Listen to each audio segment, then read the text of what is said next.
Hi friends, good morning. ఇవాళ మీ ముందుకు ఒక మంచి టాపిక్తో వచ్చాను. అదేంటంటే ప్రతి ఒక్కడికి ఒక మంచి ఆదాయం సంపాదించుకోవాలనుకుంటాడు, కానీ కొన్ని కారణాల వల్ల అతను అనుకున్న ఆదాయం రాకపోవచ్చు. మరి తక్కువ పెట్టుబడితో ఒక మంచి ఆదాయం నెలకి 50 నుంచి ₹1,00,000 సంపాదించుకోవాలి అని అనుకుంటే నాకు తెలిసిన ఒక చిన్న మార్గం ఉంది. ఇది ప్రతి ఒక్కడి చాలామంది ఉపయోగించుకుని దీని ద్వారా మంచి ఆదాయం అయితే తీసుకుంటున్నారు. అదేనండి, మనం నిత్యం అవసరమైన మనకి వాహనం ఉన్నా లేకపోయినా ప్రతి ఒక్కరు ప్రయాణంకి రెడీ అవుతారు. ప్రతి ఒక్క మధ్యతరగతికి ఫస్ట్ బయటికి వెళ్ళాలంటే కావాలి ఏదది వాహనం. అలాంటి వాహనమే మన ఆటో. అలాంటి ఆటో గురించి ఇలా నేను కొంచెం ఇన్ఫర్మేషన్ ఇవ్వాలనుకుంటున్నాను. చాలామంది ఆటోకి తీసుకొని బిజినెస్ చేయాలనుకుంటారు, కానీ ఈ ఆటో ద్వారానే చాలామంది కుటుంబాలు ఈ ఆటో ద్వారానే తన యొక్క జీవనాన్ని సాగిస్తున్నారు. అదేవిధంగా కొంతమందికి ఆదాయం సరిగ్గా లేక పార్ట్ టైంగా చేసుకుంటూ దీని ద్వారా ఆదాయాన్ని సంపాదించుకుంటున్నారు. అదేవిధంగా ఒక పార్ట్ టైంగా ఉపాధి కోసం, ఎక్స్ట్రా ఇన్కమ్ కోసం కూడా దీనికోసం చాలామంది ఎన్నుకుంటున్నారు. కానీ ఈ ఆటో బిజినెస్ ద్వారా మనిషి తన యొక్క పార్ట్ టైంలో నెలకి 25 మ్యాక్సిమం 25,000 నుంచి 50,000 ₹1,00,000 కూడా తీయొచ్చు. చూడండి, తక్కువ పెట్టుబడితో మీరు బాస్ లేకుండా మీకు ఆదాయం ఇంత కంటే సులువు మార్గం ఏమైనా ఉందా? చూడండి, అవునా కదా? అలాంటి ఆదాయం కోసం నేను కూడా దీని మీద సెర్చ్ చేశాను. క్యాబుల కన్నా, అలానే బైక్స్ కన్నా, ఎగ్జాంపుల్ ఆటోస్, క్యాబ్స్ అంటే మనం ఆన్లైన్లో బుక్ చేసే క్యాబ్స్ కన్నా, అలానే బైక్స్, ర్యాపిడో, ఓలా మొదలగున్నటువంటి యాప్స్ ద్వారా బైక్ రైడర్స్ అయినా వీటన్నిటి మీద ప్రాఫిట్ ఎక్కువ దేని మీద వస్తుందంటే మ్యాక్సిమం నేనైతే చెబుతాను ఆటో మీదే మంచి ఇన్కమ్ అనేది రావడం జరుగుతుంది. ఎందుకంటే ఒక బైక్ మైలేజ్ ఆటో వస్తుంది, అలానే కార్ అయితే మైలేజ్ రాదు. దాని మెయింటెనెన్స్ ఎక్కువ, పెట్టుబడి ఎక్కువ పెట్టాలి. కానీ బైక్ ఆటోతో పోల్చుకుంటే ఇంచుమించు బైక్ కొత్త తీసుకున్నా 1,00,000 అబోవ్ ఉంది. అదే విధంగా ఆటో ఒక మంచి కండిషన్ తీసుకున్నా 1,00,000 నుంచి వస్తుంది. మన బిజినెస్ కోసం కాబట్టి అది కొత్తది కొనాలా, పాతది కొనాలా అనేది ఈ వీడియో ద్వారా నేను మీకు కొన్ని ముఖ్యమైన ఇన్ఫర్మేషన్ ఇస్తాను. అసలు పాత ఆటో బెటరా లేదా కొత్త ఆటో బెటరా అంటే దాని గురించి మనం మాట్లాడదాం. చాలామంది పాత ఆటో తీసుకోవడానికి ఇష్టపడతారు. చూడండి, చాలామంది కొత్త ఆటో తీసుకోవాలా, పాత ఆటో తీసుకోవాలనేది చాలామంది అయితే సతమతం అవుతున్నారు. అసలు మనం చూద్దాం, కొత్త ఆటోకి పాత ఆటోకి డిఫరెంట్ ఏంటి. మనం అనుకుంటాం పాత ఆటో తక్కువ రేటుకి వస్తుంది. సపోజ్ ఒక 1 ఇయర్ మార్కెట్లో తిరిగిన బండి ప్రజెంట్ మార్కెట్లో ఉన్న రేటు ఎంత ఉందో మీకు అందరికీ తెలుసు. సుమారుగా నాకు తెలిసి మార్కెట్లో 2,75,000 నుంచి 80,000 దాకా మార్కెట్లో కొత్త ఆటో అనేది దొరకడం జరుగుతుంది. అదేవిధంగా ఒక second hand auto 1 year auto తీసుకుంటే 2,30,000 ఆ రేంజ్లో అయితే 1 ఇయర్ బండి అయితే దొరకటం జరుగుతుంది. మరి ఈ ఈ 1 ఇయర్ బండి తేడా మీద కేవలం మనకి తేడా ఎంత వస్తుంది? మ్యాక్సిమం మనకి ఒక 40,000 నుంచి 50,000 మధ్య మాత్రమే అయితే వస్తుంది తేడా. చూడండి, 1 ఇయర్ ఒక అతను రోజుకి 100 కిలోమీటర్లు తిరిగిన నెలకి దగ్గరగా 3,000 కిలోమీటర్లు తిరుగుతుంది. అదేవిధంగా సంవత్సరంగా చూసుకుంటే ఇంచుమించు 30,600 దాకా, అంటే 30,600 దాకా కిలోమీటర్లు అనేది తిరగడం జరుగుతుంది. సుమారు ఇతను 1 ఇయర్లో కిలోమీటర్కి ₹10 మిగిలించుకున్నా కానీ 3,60,000 అనేది రావడం జరుగుతుంది. చూడండి, ఒక కొత్త ఒక అతను కొత్త ఆటో తీసుకొని 3,60,000 అనేది సంపాదించడం జరిగింది. అదేవిధంగా పాత ఆటో తీసుకొని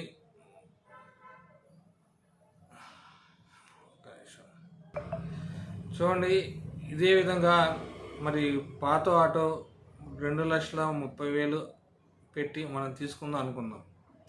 మరి పాత ఆటోకి కొత్త ఆటోకి డిఫరెంట్ ఏంటి? మనం అనుకుంటాం వేరియేషన్ దగ్గర 50,000 వచ్చింది. సరే, మన దగ్గర 2,30,000 దాకా పెట్టి మనం రెడీ క్యాష్ పెట్టి మనం బండి కొనాలంటే మనం కొనగలమా? ఒక్కసారి ఆలోచించండి. అదేవిధంగా మనకి చుట్టుపక్కల ఆటో ఫైనాన్స్ అనేది చాలా ఉన్నాయి. వాళ్ళు మనకి ఫైనాన్స్ ఇస్తారు. వాళ్ళు కూడా సేమ్ కొత్త బండికి ఎలా అయితే డౌన్ పేమెంట్ కట్టించుకుంటారో అదేవిధంగా పాత బండికి కూడా వాళ్ళు కూడా సేమ్ డౌన్ పేమెంట్ అనేది కట్టించడం జరుగుతుంది. కానీ వాళ్ళ అవకాశాన్ని బట్టి అవసరాన్ని బట్టి సేమ్ వాళ్ళు కూడా ఒక 30,000 నుంచి 50,000 బండి కండిషన్ బట్టి లేదా 70,000 80,000 కట్టి అంటే షోరూమ్ బండి కంటే ఎక్కువే వాళ్ళు కట్టడం సెకండ్ హ్యాండ్ ఆటోకి వాళ్ళు డౌన్ పేమెంట్ తీసుకోవడం జరుగుతుంది. కానీ అదేవిధంగా మనం కొత్త ఆటో తీసుకోవాలనుకుంటే కేవలం డౌన్ పేమెంట్ మ్యాక్సిమం వాళ్ళ ట్రాక్ బాగుంటే 35,000 నుంచి 65,000 దాకే డౌన్ పేమెంట్ కడితే మనకి కొత్త ఆటో అనేది రావడం జరుగుతుంది. చూసారా? సరే అనుకుందాం, సరే మీరు డౌన్ పేమెంట్ కట్టి పాత ఆటోనో కొత్త ఆటోనో తీసుకున్నారు అనుకుందాం. సపోజ్ 65,000 పెట్టి సపోజ్ మనం కొత్త ఆటో తీసుకున్నట్టయితే డౌన్ పేమెంట్ 65,000 అయింది. అదేవిధంగా సెకండ్ ఆటో కూడా మీరు తీసుకున్నట్టయితే డౌన్ పేమెంట్ 50,000 కట్టారనుకుందాం. కానీ ఇక్కడ ఇంట్రెస్ట్ రేట్ అనేది మీరు చాలా ముఖ్యంగా గమనించవలసిన విషయం ఏంటంటే ఇంట్రెస్ట్ రేట్ అనేది చాలా ముఖ్యం.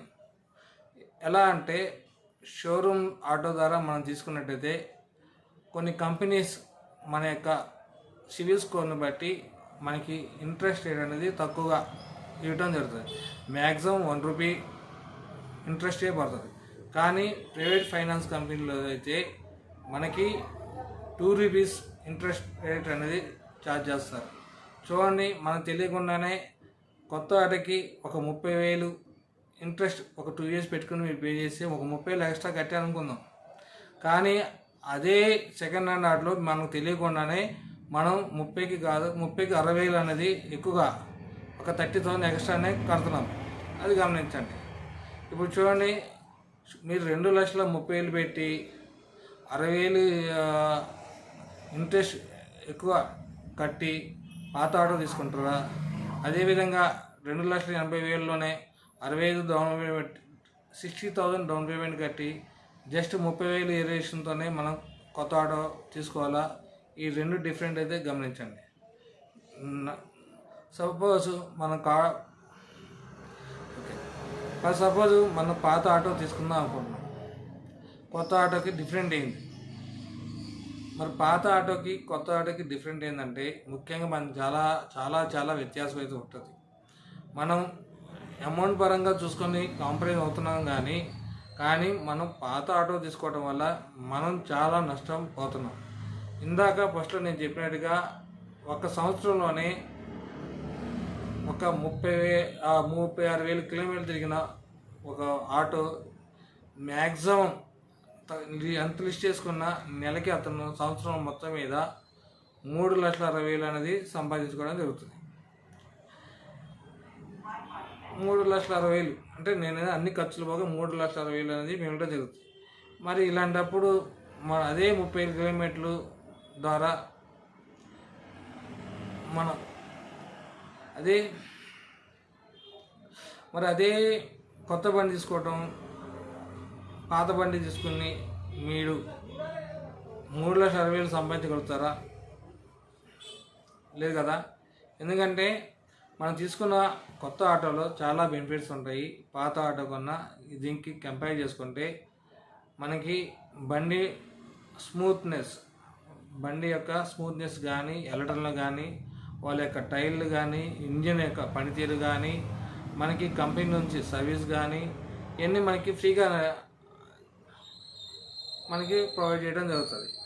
కానీ పాత ఆటో తీసుకోవడం వల్ల ఎప్పుడు ఏం రిపేర్ వస్తుందో తెలియదు, మీకు సర్వీస్ వారంటీ ఉండదు, ప్లస్ బండి ఏ కండిషన్ ఉన్నదో సంగతి తెలియదు, ప్లస్ మీ యొక్క ప్రయాణం అనేది అన్సాటిస్ఫాక్షన్గా ఉండటం జరుగుతుంది. అదేవిధంగా టైర్ విషయంలో వచ్చినా కానీ, ఇంజన్ విషయంలో వచ్చినా కానీ, సీట్ల విషయంలో వచ్చినా కానీ ప్రతి దాంట్లో మనం కాంప్రమైజ్ అవ్వాల్సి వస్తుంది. కానీ అదేవిధంగా కొత్త ఆటో తీసుకుంటే మీరు ఒక 1 or 2 ఇయర్స్లోనే దీని ద్వారా మనం ఈజీగా మంచి ఇన్కమ్ అనేది తీసుకోవడం జరుగుతుంది. అదేవిధంగా మనకి ఈఎంఐ కూడా చాలా తక్కువగానే పడుతుంది. ఆ ఈఎంఐ కూడా ఎలా పడుతుందో నేను ఎగ్జాంపుల్ చేసి 2 ఉదాహరణలు ఇస్తాను చూడండి. సపోజు ఒక ఆటో తీసుకున్నారు న్యూ, దానికి ప్రజెంట్ మార్కెట్లో 2,85,000 అనుకుందాం ఎగ్జాంపుల్. 65,000 డౌన్ పేమెంట్ కట్టారు. కానీ ఇక్కడ మీరు 36 నెలలు 24 నెలలు అనేది పెట్టుకోవడం జరుగుతుంది. ఫర్ సపోజ్ మీరు 24 నెలలు కనుక పెట్టుకోవడం జరిగితే మీకు 11,920 రూపీస్ అనేది రావడం జరుగుతుంది. లేదా మీరు 36 మంత్స్ పెట్టుకున్నట్టయితే మీకు అరౌండ్ 9,600 అనేది ఈఎంఐ రావడం జరుగుతుంది.